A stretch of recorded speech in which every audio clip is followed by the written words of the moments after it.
50% de la population a moins de 30 ans à Grigny.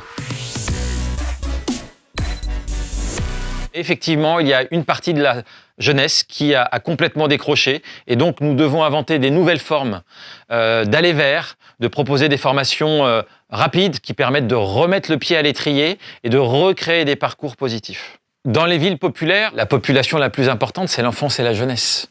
Donc nous sommes à l'opposé de la démographie française. Et donc nous, toutes nos politiques en fait sont concentrées sur l'enfance et la jeunesse. La jeunesse, c'est d'abord préparer la petite enfance et l'enfance, et c'est la raison pour laquelle la question de l'accueil dans les structures petite enfance, le premier lieu de socialisation, dans nos territoires où il y a moins de lieux d'accueil pour la petite enfance, c'est par exemple à Grigny le petit déjeuner dans toutes les écoles maternelles, la création d'un conseil municipal de l'enfance. Dans des territoires, dans des quartiers, il y a 40% de chômage chez les 18-25 ans.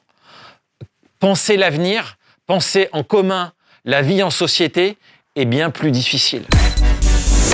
Aborder la question de la jeunesse, c'est comprendre sa multiplicité, sa diversité. Et donc, c'est tout ce parcours-là, de 0 à 25 ans, qu'il faut mettre en tension, challenger, inventer. Il y a à Grigny un centre de formation et de professionnalisation. Nous allons lancer le premier chantier d'insertion sur les métiers du sport, par exemple. Chaque territoire a ses pratiques. Et le aller vers est une solution. Ça ne doit pas être un mot valise. L'aller vers, c'est des pratiques professionnelles. C'est une nouvelle professionnalisation des acteurs locaux.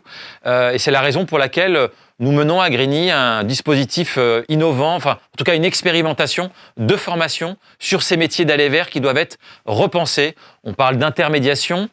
En tout cas, ce travail de terrain doit être profondément renouvelé. Les acteurs sont prêts. Nous devons inventer des nouvelles formes de formation pour ces professionnels de terrain et reconnaître ces professionnels à leur juste valeur.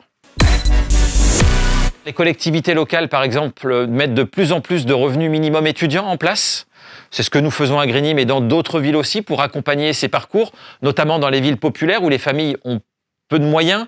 Et donc, c'est une partie extrêmement importante. C'est bien évidemment des dispositifs, celui de la cité éducative, dont Grigny a été l'une des villes inspirantes, qui concerne l'accompagnement scolaire dans l'école, mais hors l'école. Nous en sommes à notre 3e année de mise en œuvre de la cité éducative. Avec la cité éducative, nous voulons que le monde des adultes, des parents d'élèves, des enseignants, des associations, mais aussi des services publics, ce monde adulte-là, s'unissent pour faire une nouvelle alliance capable de répondre aux enjeux très diversifiés de la jeunesse, du monde étudiant aux décrocheurs, en passant par celles et ceux qui ont des parcours de vie, somme toute classiques, qui sont la grande majorité.